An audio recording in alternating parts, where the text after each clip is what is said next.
मेरे हृदय के दोस्तों, अगर सुबह जल्दी उठने में दिक्कत होती है तो ये वीडियो पूरा देखना, लाइक, सब्सक्राइब, कमेंट, शेयर सब कर देना। Good morning. What are you doing? I am soaking vitamin D. Good morning friends. आपने हमारे Facebook पेज को सब्सक्राइब कर लिया है, thank you very much. Subscribe नहीं किया तो प्लीज़ कर लीजिए, YouTube चैनल को भी सब्सक्राइब कर लीजिए। दोस्तों, हम अपनी फिटनेस जर्नी को आपके साथ लगातार शेयर कर रहे हैं और होपफुली हमारी फिटनेस जर्नी आपको इंस्पायर कर पा रही होगी।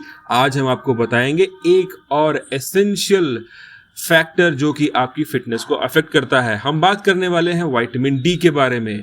विटामिन डी की डेफिशिएंसी से बहुत सारी ऐसी चीज़ें होती हैं जो कि हमारी ओवरऑल फिटनेस को अफेक्ट करती हैं। सबसे पहले जिसके अंदर विटामिन डी की कमी होगी उसके अंदर कैल्शियम और फास्फोरस का एब्जॉर्प्शन कम हो जाता है, यानी कि हड्डियों और मसल्स से जुड़ी हुई बीमारियां उसे आसानी से पकड़ लेती हैं। ऐसे लोग अगर अचानक से गिरे तो उनका फ्रैक्चर होना आम बात है और फ्रैक्चर के बाद रिकवरी में बहुत समय लगता है।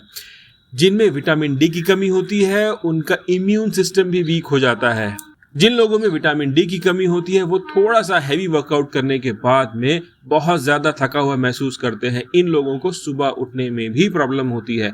अगर आपके घर में इन सभी सिम्टम्स के साथ में कोई भी है, बच्चे या बूढ़े, तो उनका विटामिन डी लेवल ज़रूर चेक करें।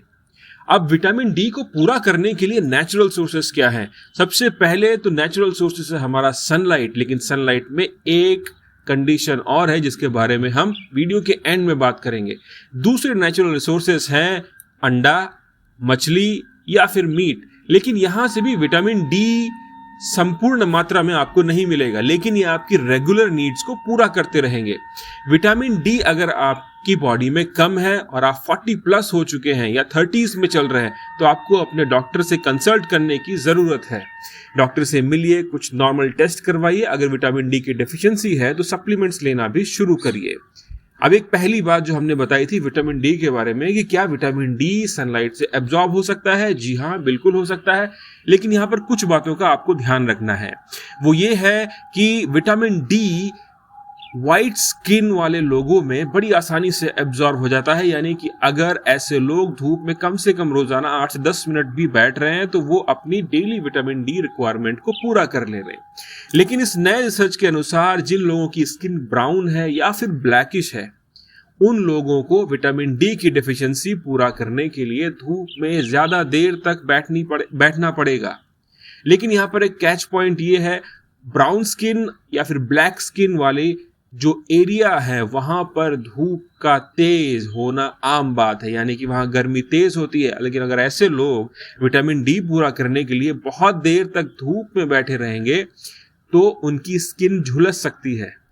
विटामिन डी के लिए आप सर्दियों की धूप को तो एंजॉय कर सकते हैं, लेकिन गर्मियों में क्या करेंगे?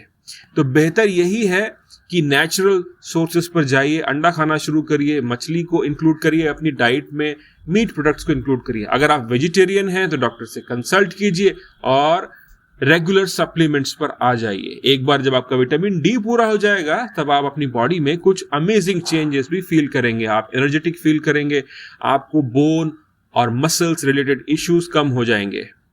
तो दोस्तों, हमने अपनी फिटनेस जर्नी में विटामिन डी की कमी को महसूस किया। हमने कुछ टेस्ट करवाए और पाया कि विटामिन डी लेवल्स कम है।